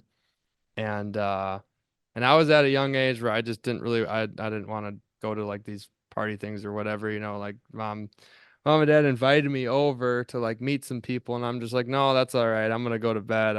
I don't know. I just wasn't about that. And it turns out when mom and dad visited these friends and their, sons and daughters had the big group up, that dude that fell over in the kayak in the middle of the lake was there at the fire. He was a guitarist and like a very talented singer, and just started singing, riffing about like a song that he was just making up about a fisherman helping him, saving him on a kayak, and just calling this person a fisherman. So and the dude, I guess, never told anybody like who, helped him up, and everyone just thought it was just some old crusty You didn't dude say because he was just anything? saying fisherman. And then also my parents realized like that was my son. He's 13 or whatever.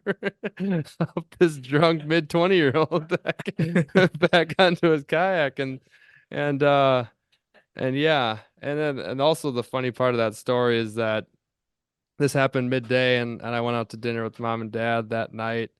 And even all that time when they got back, the car right there, I think randomly at dinner, all of a sudden I just go, I helped save the dude from a kayak drowning in the middle of the lake. And they're like, what? Because I don't know. I just didn't realize I guess it was a pretty crazy situation.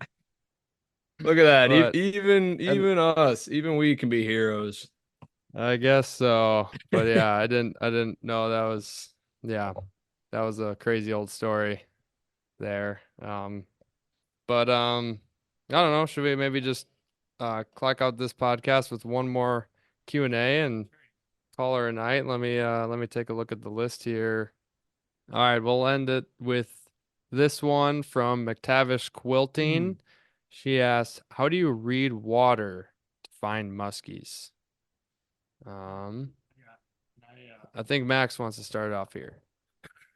Okay, I'm gonna revamp the question, I think, here just to make it a little easier for all three of us to answer. I'm trying to find how to word this, but instead of like how do you read musky water, it's more like, is there certain things that happen during the day that would make you change to something to feel really confident that you're going to catch a fish?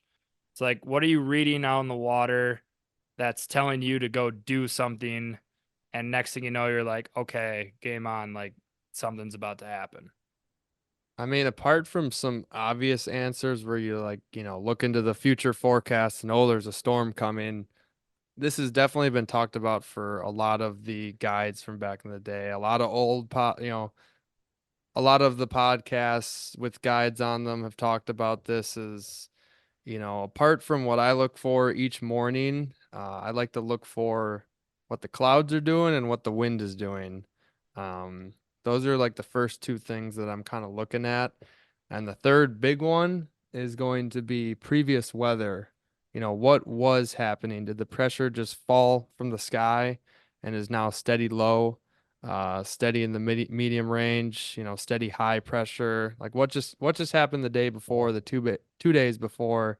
And this definitely helps when you start taking notes or that's why a lot of weekend warriors, can struggle because you don't have, the days leading up to your weekend or the time off that you have to go fish on what the bite's going to be. But if you have enough, fish under your belt and follows and just time on the water in general over years, if you start taking notes, even on those weekends, if you start taking notes on the weather leading up to that, you can almost predict what the bite's going to be. Because like if you say you had a really bad weekend and then a really good weekend, if you know what that weather was that weekend and leading up, you can almost predict on the next year when you go there a similar weekend in July and you see the similar weather of the bad weekend, you can have the notes on what you did and what you know is probably not going to work. And then you can take note of that and go to either a different lake or use different baits. That's kind of how I would approach it with the previous weather is huge. And then just kind of what it's doing in the morning. That's kind of going to dictate my bait choice. I'd say time of year is where I'm going to fish on the lake, but how I'm going to fish it is usually that morning weather, which is wind and sun exposure, clouds, no clouds, big clouds, wispy clouds, that sort of thing. Yeah, I was just gonna add, I guess, a couple things. One would be, like you were saying, depending on the wind and weather in the morning, especially in the hot summer days, when we get out there and there's like a nice dew on the water. I don't know how much science is behind this or if it's just me being confident off past experiences, but I always feel like those fish are gonna be pushed up in the weeds. Typically start with the top water up in the choked out stuff. If it's like obviously there's dew, there's not gonna be any wind. It might be already a muggy morning. I feel like the fish are gonna be uptight before, like once the dew clears out, those fish are gonna slide, either hunker down in the weeds and get out of the sun, or they're gonna slide deeper off to the break line. In a 90-degree July day. And then, like you were saying, Gus, kind of the obvious answer, but we've had great success doing it, is during a hot July day. If you get like a humidity shower, at 4 o'clock in the afternoon, um, right before it or right after it, like literally within minutes after the rain cuts or right before the rain starts. I mean, I think everybody knows that, but tried and true.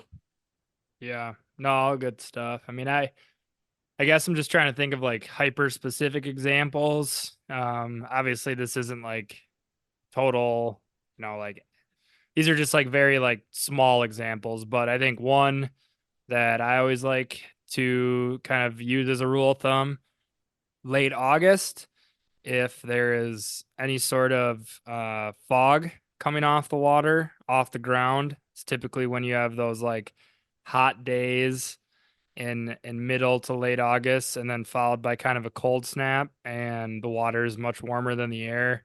It's always good to throw top water. We've always heard that, where if there's fog coming off the water, it's typically a good sign that the fish are pushed up. So I guess that would be like a way to actually physically read the water. If it's spitting out fog, start moving, at least try shallow and see what happens. And then another thing too, as far as wind goes, I think Gus brings up a good point, is like seeing what that predominant wind was leading up to your weekend or day that you're going to go out and fish. Obviously start with that wind blown stuff. I mean, I think that's kind of just textbook, whatever, musky fishing. But at the same time, like if there's a bay that's getting pounded by wind, and you go and check that out and you don't have any luck, if you can find another similar bay on that body of water that's actually been shielded by the wind, we actually have had some luck kind of going to more of those like slack water areas, and using that as kind of what you'd call like a B spot, but to go and like pick apart some of the slack water or stuff that hasn't been getting super wind blown. Sometimes you'll find it's not always, but there are times when the bait will stack up on that non-predominant wind shoreline or bay area. So I think we always kind of like to try to do that too. It's kind of lake specific, but I don't know. I feel like if you have like a predominant south wind and there's a south bay, it feels always money going to that south bay and trying that first. But if it doesn't work out, it's never a bad idea to kind of go check out that north bay if there is one on your given body of water and see if any of the calm side of the lake is doing anything. It's kind of the two extremes. Always kind of looking at that, but yeah, I think that's gonna do it for tonight as far as Q&A goes. A lot of bait talk, got me all excited for muskie season here. We're heading to Mexico tomorrow. We're gonna be gone for a week, and we get back. It's damn near April, and like you guys said, I mean, you start looking at that 2-week weather forecast. Need some rain. Give us some rain. We need it. There's anything us Wisconsinites are good at, it's talking about the weather. So I can't wait to talk to everybody that I know about the weather. That's my favorite. That's my That is favorite. my absolute favorite. But Also a bit of news here for anybody who doesn't know. By the time this podcast drops, make sure, well, shit, by the time this thing drops, they're not gonna be able to get a bracket in. We do have a bracket challenge. It's probably going to be too late, but if you've already signed up by the time this episode comes out and by the time you listen to it, hopefully you're already into the bracket challenge, giving away a Muskies on Tap trucker hat as well as a Suggs custom bucktail to the one lucky winner. So good luck, everybody. Max also said if you got the brains to beat him in the bracket, he'll be shooting you a sharp little Venmo, so go ahead. That's what you said. That isn't what I said. That's what you said. Which I mean, Yeah, hey, I'm just playing.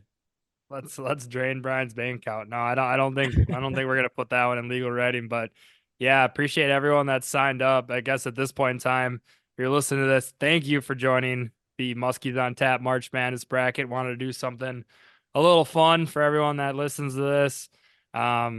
Should be a good few weeks here. Some college basketball. Yeah, we'll see who comes out victorious. We'll be giving updates on the standings in the group too. We'll be assessing everyone's performance.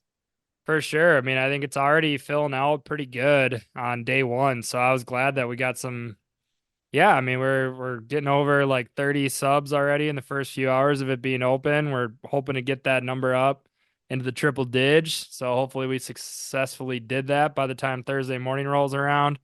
Good to see some crossover in the Musky community, the sports community.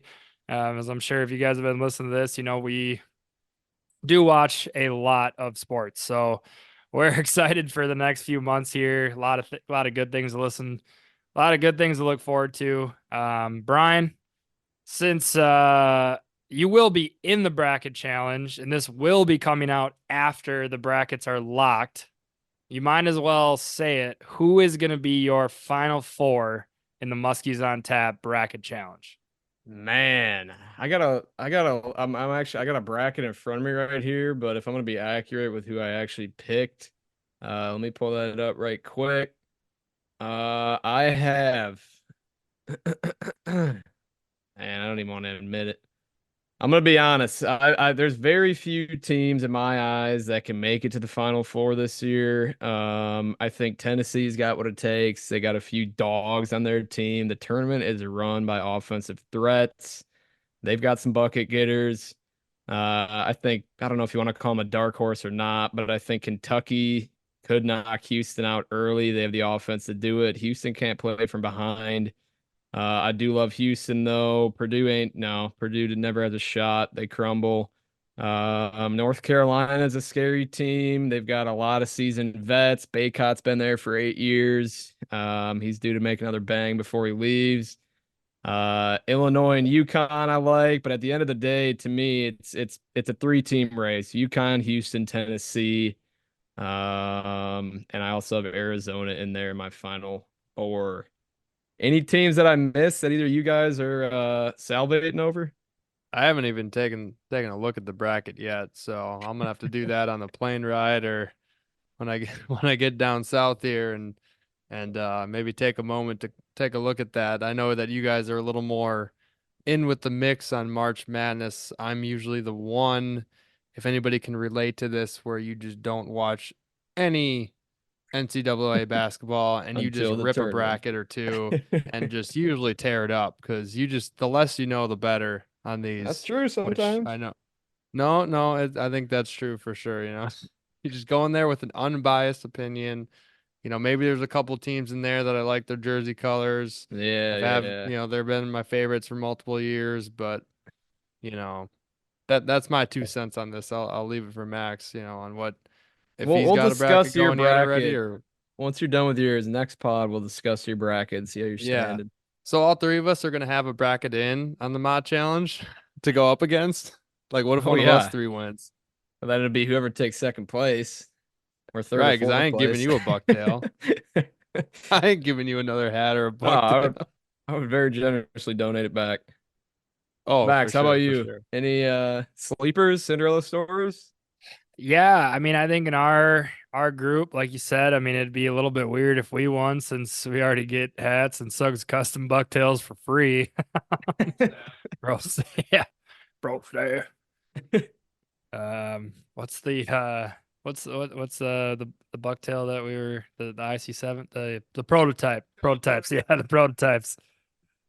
No, they catch fish. Prototype. Yeah, I'm going a little bit off the cuff for the Muskies on Tap bracket just because, it's not that I don't want to win, but it'd be fun to just throw like a crazy bracket in there. But I do believe in these teams. I mean, I think UConn tough to go back to back. I'm taking Auburn. I love coming Auburn. out of that region. One of their forgot his name, but absolute dog on the Auburn squad said they ain't losing another game. So I'm taking him for his word. No way that comes back to bite him. I'm taking Auburn coming out of the East region. Out of the West region, I got Bama making a run. High-powered offense, terrible on defense. Known kind of bad guy coach, like that little villain role coming out of the West. Out of the South, give me Marquette.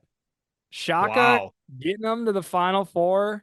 Wisconsin native. I mean, I You know got them- University of Wisconsin ain't going to get it done. Kolek, cold ass white boy. He's going to be Kolek, getting it done in the barbecue tournament. chick. He's coming off an injury. Huh?